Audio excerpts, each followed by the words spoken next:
क्या आपने कभी सोचा है कि अगर आज की सबसे आधुनिक क्रेन्स और मशीन्स भी किसी काम को करने में संघर्ष करें, तो 1000 साल पहले इंसान उसे कैसे कर पाए होंगे?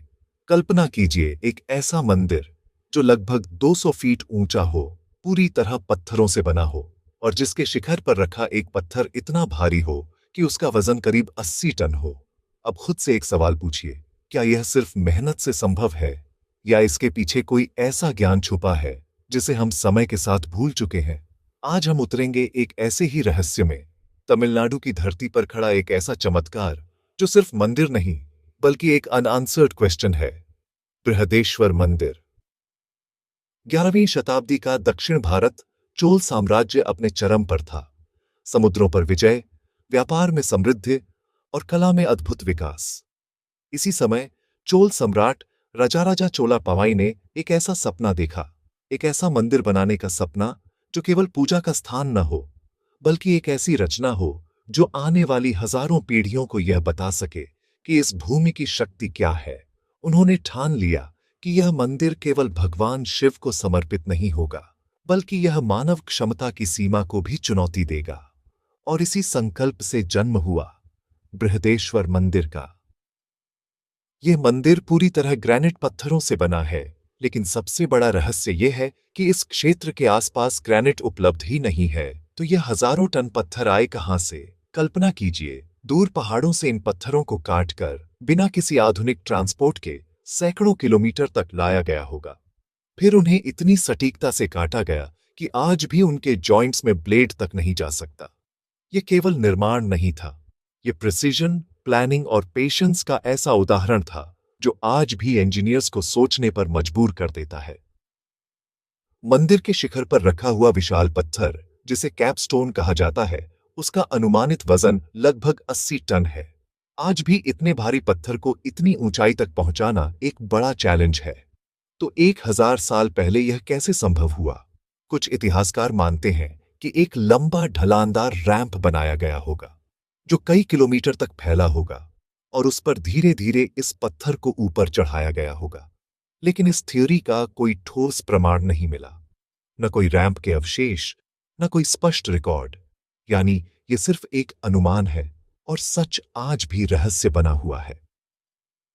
कहा जाता है कि बृहदेश्वर मंदिर का शिखर अपनी पूरी छाया जमीन पर नहीं डालता। सुनने में यह किसी चमत्कार से कम नहीं लगता, लेकिन अगर इसे ध्यान से देखा जाए तो यह संभव है कि इसकी ज्योमेट्री और एंगल इस तरह से डिजाइन किए गए हों कि शैडो का डिस्ट्रीब्यूशन अलग तरीके से होता हो। यानी जो हमें चमत्कार लगता है, वह शायद उस समय के गणित और ज्योमेट्री की गहरी समझ का परिणाम हो सकता है। यह दिखाता है कि उन युग के शिल्पकार केवल कलाकार नहीं थे, वे साइंटिस्ट भी थे।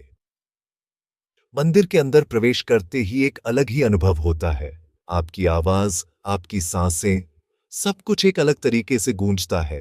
कुछ एक्सपर्ट्स का मानना है कि इस मंदिर की संरचना इस तरह बनाई गई है कि ध्वनि तरंगें एक विशेष रेजोनेंस क्रिएट करती है। यानी यह केवल पूजा का स्थान नहीं, बल्कि साउंड इंजीनियरिंग का भी एक उदाहरण हो सकता है। यह सोचकर ही आश्चर्य होता है कि 1000 साल पहले लोग अकूस्टिक साइंस को इतने गहरे स्तर पर समझते थे। मंदिर की दीवारों पर की गई नक्काशी केवल डेकोरेशन नहीं है, यह उस समय की कहानी है, देवताओं की, युद्धों की, जीवन की और संस्कृति की। हर पत्थर पर एक कहानी उकेरी गई है, और जब आप इन नक्काशियों को देखते हैं तो ऐसा लगता है जैसे समय खुद बोल रहा हो। यह मंदिर केवल स्टोन स्ट्रक्चर नहीं, ये एक जीवित इतिहास है। 1000 साल बीत चुके हैं, लेकिन यह मंदिर आज भी मजबूती से खड़ा है।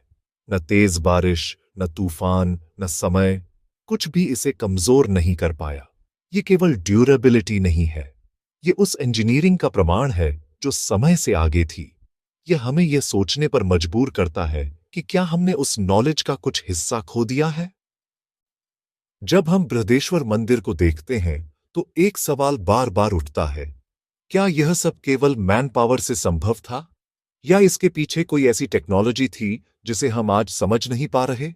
क्या एंशिएंट इंडिया के पास ऐसा ज्ञान था जो समय के साथ कहीं खो गया? यही सवाल इस मंदिर को सिर्फ एक हिस्टोरिकल साइट नहीं, बल्कि एक लिविंग मिस्ट्री बना देता है। बृहदेश्वर मंदिर हमें सिर्फ अतीत नहीं दिखाता, यह हमें हमारी क्षमता का एहसास कराता है। यह बताता है कि जब विजन, ज्ञान और डेडिकेशन एक साथ आते हैं, तो असंभव भी संभव बन जाता है। यह मंदिर केवल एक संरचना नहीं, यह उस माइंडसेट का प्रतीक है जो सीमाओं को नहीं मानता।